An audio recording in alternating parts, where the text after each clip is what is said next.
Learning channel education and exams पर आज मैं लेकर के आया हूँ क्लास 11th स्टूडेंट्स के लिए फिजिक्स का सिलेबस। अगर आप क्लास 11th के स्टूडेंट्स हैं, साइंस स्ट्रीम के स्टूडेंट्स हैं, तो आपको क्लास 11th की फिजिक्स के सिलेबस के बारे में जानकारी अभी से ले लेनी चाहिए कि आपको पूरे साल भर फिजिक्स में कौन से चैप्टर पढ़ने हैं और क्या आपका सिलेबस है, किस तरह से आप अपनी पढ़ाई करें ताकि आप अच्छे मार्क्स ला सकें और अच्छा नॉलेज आपको मिल सके।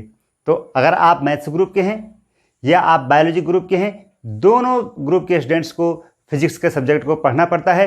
तो आइए आज चर्चा करते हैं कि आप क्लास 11th में फिजिक्स में क्या क्या पढ़ने जा रहे हैं।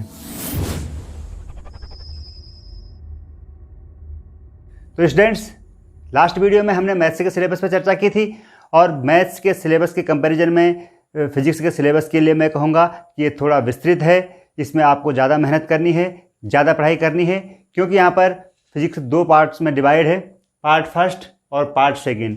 पार्ट फर्स्ट में आपको 8 चैप्टर पढ़ने होते हैं और पार्ट सेकंड में आपको 7 चैप्टर पढ़ने होते हैं। तो इस प्रकार से जो आपका पूरा सिलेबस है वो 15 चैप्टर्स में डिवाइड किया गया है।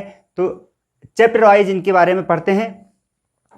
पार्ट फर्स्ट में जो फर्स्ट चैप्टर है वो है फिजिकल वर्ड, और फिजिकल वर्ड से मतलब ये है कि हमें यहाँ पर फिजिक्स की जनरल टर्म्स पढ़नी होती हैं, जनरल डेफिनेशंस पढ़नी होती हैं, फिजिक्स का क्या स्कोप है, फिजिक्स के क्या क्या फंडामेंटल्स रूल्स हैं और क्या इसके लॉज हैं, इन सारी चीज़ों को हम डिटेल में चर्चा करते हैं। तो स्टूडेंट्स, बहुत ही कॉमन चैप्टर है और इसको आप सेल्फ स्टडी से भी पढ़ सकते हैं। Second chapter units and measurements है, बहुत ही इंपॉर्टेंट चैप्टर, क्योंकि फिजिक्स की शुरुआत ही यूनिट्स से होती है और जब भी आप फिजिकल क्वांटिटीज़ को पढ़ते हैं तो आपको उनकी यूनिट्स के बारे में पढ़ना होगा, उनकी डायमेंशंस के बारे में पढ़ना होगा। तो यूनिट्स एंड डायमेंशन एक इंपॉर्टेंट चैप्टर है। तो तीसरा चैप्टर है motion in a straight line और चौथा चैप्टर है मोशन इन ए प्लेन। लगभग एक जैसे चैप्टर हैं, तो इनको आप पढ़ेंगे। पांचवा चैप्टर है लॉज ऑफ मोशन। तो लॉज ऑफ मोशन आपने हाई स्कूल में पढ़ा है, जहाँ पर आपने न्यूटन के गति संबंधी नियम पढ़े थे, तो न्यूटन के नियम इससे पढ़ेंगे। इसके आगे मोमेंटम आप पढ़ेंगे, इम्पल्स पढ़ेंगे और साथ ही फ्रिक्शन और यूजेज ऑफ फ्रिक्शन इस चैप्टर में पढ़ा जाएगा। घर्षण और घर्षण के प्रकार, घर्षण के गुण। छठवां चैप्टर है वर्क, एनर्जी एंड पावर। तो ये चैप्टर भी आपने क्लास 10th में पढ़ा हुआ है और उससे आगे हम इस चैप्टर में पढ़ेंगे बहुत सारी जानकारी। सातवां पार्ट है system of particles and rotational motion, कणों का जो निकाय है और कणों के निकाय के साथ साथ रोटेशनरी मोशन, घूर्णन गति के बारे में से पढ़ेंगे। तो जो थर्ड चैप्टर और फोर्थ चैप्टर जो पढ़ा था आपने मोशंस के बारे में, स्ट्रेट लाइन में मोशन पढ़ा था, प्लेन में मोशन पढ़ा था, और सातवें पार्ट में आप इसी प्रकार से रोटेटरी मोशन के बारे में पढ़ेंगे, घूर्णन गति जिसे हम कहते हैं। और आठवां पार्ट है ग्रेविटेशन, गुरुत्वाकर्षण। तो गुरुत्वाकर्षण के सामान्य नियम आपने क्लास 10th में पढ़े हैं और उससे आगे हम इसको पढ़ेंगे क्लास 11th में।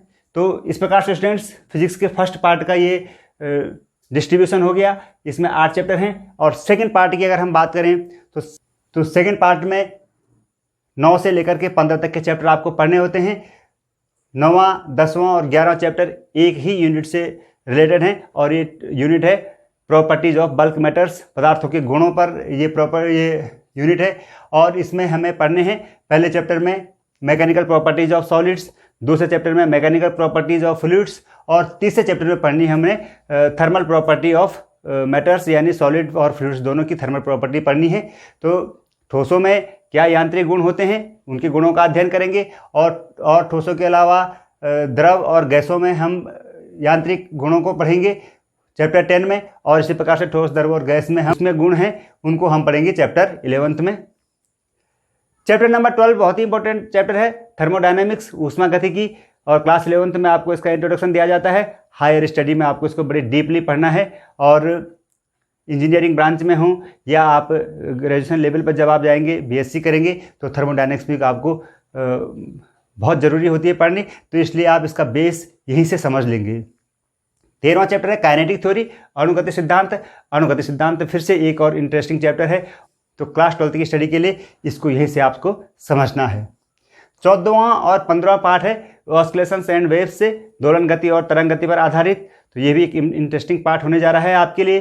तो इस प्रकार से टोटल 15 चैप्टर हैं और अगर हम यूनिट वाइज इनकी बात करें तो जो शुरू के 2 चैप्टर हैं फिजिकल वर्ल्ड और यूनिट्स एंड मेजरमेंट्स, इनके हम एक यूनिट ले लेते हैं और इस यूनिट को बोलते हैं फिजिकल वर्ल्ड एंड मेजरमेंट्स। और थर्ड और फोर्थ पार्ट जो मोशन से संबंधित हैं इनको हम काइनेमेटिक्स से बोल सकते हैं, गतिकी। लॉज ऑफ मोशन एक सेपरेट यूनिट है, वर्क एनर्जी एंड पावर भी एक सेपरेट यूनिट है, और system of particles and rotational motion भी एक सेपरेट यूनिट है, और ग्रेविटेशन यानी गुरुत्वाकर्षण भी एक सेपरेट यूनिट है। तो इस प्रकार से फर्स्ट पार्ट में 6 यूनिट हो गई, पहले यूनिट में 2 पार्ट, दूसरी यूनिट में 2 पार्ट, और लास्ट के 4 पार्ट सेपरेट यूनिट्स हैं। सेकेंड पार्ट में अगर देखें तो शुरू के जो 3 पार्ट है यानी 9वां, 10वां और 11वां जो चैप्टर है ये एक ही यूनिट से रिलेटेड है, और इस यूनिट को बोलते हैं प्रॉपर्टीज ऑफ बल्क मैटर्स। और इसके अलावा थर्मोडायनामिक्स एक सेपरेट यूनिट हो गई, काइनेटिक थ्योरी एक सेपरेट यूनिट हो गई, और ऑस्किलेशन एंड वेव्स एक यूनिट हो गई, और इसको बोलेंगे यूनिट नंबर 10। तो टोटल 10 यूनिट्स हैं, उनको 15 पार्टों में विभाजित किया गया है। तो इस प्रकार से आप शुरू से पढ़ते जाएंगे और लास्ट तक पढ़ेंगे इस पूरे सेशन में। तो स्टूडेंट्स, सेशन में समय कम बचा हुआ है और पढ़ाई भी आपकी शुरू नहीं हुई है, तो इस कारण से CBSE और अदर स्टेट बोर्ड्स ने जो ये सिलेबस है इसको रिड्यूस किया है, 30% की इसमें कमी की है। तो जैसे मैथ्स में कुछ चैप्टर हटा दिए गए थे, फिजिक्स में ऐसा कोई चैप्टर नहीं है जो हटा दिया गया हो, बल्कि थोड़ा थोड़ा पार्ट प्रत्येक चैप्टर से हटा दिया गया है, और इस प्रकार से आपके सिलेबस में 30% की कमी की गई है। तो 30% तो वो कौन से पोर्शन है जो हटा दिए गए हैं, उन पर चर्चा करने से पहले मैं आपसे पूछना चाहता हूं कि क्या आपका टारगेट केवल क्लास 11th में अच्छा परसेंटेज लाना है, या क्लास 11th में पास होना है, या फिर आपको 2022 की नीट या इंजीनियरिंग एग्ज़ाम पास करना है, या उसमें अच्छा स्कोर करना है। अगर आपका टारगेट क्लास 11th तक ही सीमित है तो आप रिड्यूस्ड सिलेबस के बारे में सोचेंगे, लेकिन अगर आपको अपना नॉलेज गेन करना है, अपनी कॉम्पिटिटिव एग्ज़ाम्स की तैयारी करनी है, एंट्रेंस एग्ज़ाम जो आप 2022 में देने जा रहे हैं, अगर आप उसको लेकर के चल रहे हैं तो आपको 30% डिडक्शंस वाले सिलेबस के बारे में नहीं सोचना है, बल्कि आपको पूरे सिलेबस को पढ़ना है बड़े ध्यान से। और जब आप क्लास 11th की परीक्षा की तैयारी कर रहे होंगे तब आप उस 30% सिलेबस को छोड़ सकते हैं। तो मेरी सलाह फिर से आपको यही है कि आप पूरा सिलेबस पढ़ें और फ्यूचर के लिए देखें, केवल प्रेजेंट ईयर के लिए न देखें। मैं फिर भी बताना चाहता हूं आपको कि इस सत्र में आपको कौन सी चीज़ें नहीं पढ़नी है। तो स्टूडेंट, सबसे पहले तो मैं बता दूं कि chapter number 2 units and measurements, chapter number 4 motion in a plane, chapter number 6 work energy and power, chapter number 10 mechanical properties of fluids, और चैप्टर नंबर 13 काइनेटिक थ्योरी, और चैप्टर नंबर 14 ऑस्किलेशंस। इन चैप्टर्स से कोई भी portion नहीं हटाया गया है, यानी कि जैसे पहले ये चैप्टर पढ़ाए जाते थे वैसे ही इस साल भी पढ़ाए जाएंगे, या आपको वैसे ही इस साल भी पढ़ने हैं। और बाकी जो बचे हुए चैप्टर्स हैं इनमें से कुछ थोड़ा थोड़ा हिस्सा हटा दिया गया है, ठीक है। तो उसको आप तब समझेंगे जब आपको कोई पर्टिकुलर चैप्टर पढ़ाया जा रहा होगा। लेकिन स्टूडेंट्स, फिर मैं यहाँ पे कहता हूँ कि उदाहरण के तौर पर अगर आपसे कहा जाए लॉज ऑफ मोशन, तो लॉज ऑफ मोशन में इस साल के सिलेबस में न्यूटन्स लॉ हटा दिए गए हैं। न्यूटन के 3 नियम होते हैं, फर्स्ट, सेकंड और थर्ड, तीनों नियम हटा दिए गए हैं। लेकिन उससे आगे आपको पढ़ना है, आपको फ्रिक्शन पढ़ना है, आपको मोमेंटम पढ़ना है।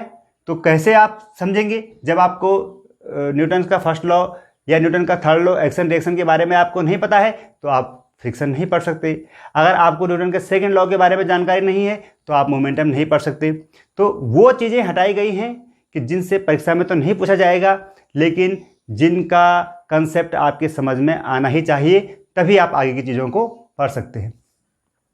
अगर हम motion in a straight line की बात करेंगे तो यहाँ पर जो टाइम और वेलोसिटी ग्राफ है उसको आपको नहीं पढ़ना है, लेकिन टाइम और एक्सेलरेशन ग्राफ को आपको पढ़ना है।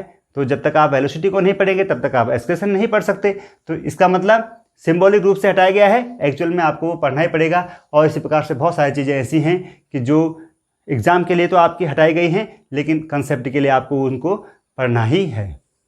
तो स्टूडेंट्स, मैं आशा करूँगा कि जो ये सिलेबस मैंने आपको बताया फिजिक्स का, एक ब्रीफ इसकी जानकारी दी है, आपको समझ में आई होगी और अब आप अपनी पढ़ाई को अच्छे से करेंगे। शुरुआत से ही आप मन लगा करके पढ़ाई करेंगे। मार्किंग स्कीम की अगर बात की जाए स्टूडेंट्स, तो जो ये पूरा सिलेबस है इसमें आपके 2 पार्ट हैं। पहला पार्ट है थ्योरी का और दूसरा पार्ट है प्रैक्टिकल का। थ्योरी कि जो क्वेश्चन पेपर होगा वो 70 मार्क्स का होगा, 70 नंबर का आपका पेपर होगा रिटन पेपर, और जो प्रैक्टिकल होगा वो 30 मार्क्स का होगा। तो प्रैक्टिकल इस बार रिड्यूस किए गए हैं क्योंकि आप अपने क्लासरूम में नहीं हैं, अपने लेबोरेटरी में नहीं हैं, तो आप प्रैक्टिकल भी नहीं कर पाएंगे। लेकिन 70 मार्क्स का जो क्वेश्चन पेपर है ये आपको एट लास्ट सॉल्व करना होगा, और हम इसी पे फोकस शो करके आपके लिए वीडियोज़ लाएंगे इन चैप्टर्स से। तो आप इन वीडियोज़ को ज़रूर देखें। चैनल को सब्सक्राइब नहीं किया है तो चैनल को अभी सब्सक्राइब कर दें, ताकि जो वीडियोज़ मैं लेकर के आऊँगा वो सबसे पहले आप तक पहुँच जाए। और अगर आपको ये वीडियो अच्छा लगा है, यूज़फुल लगा है, तो इसको लाइक करना ना भूलें। मिलते हैं जल्दी ही, तब तक के लिए गुड बाय।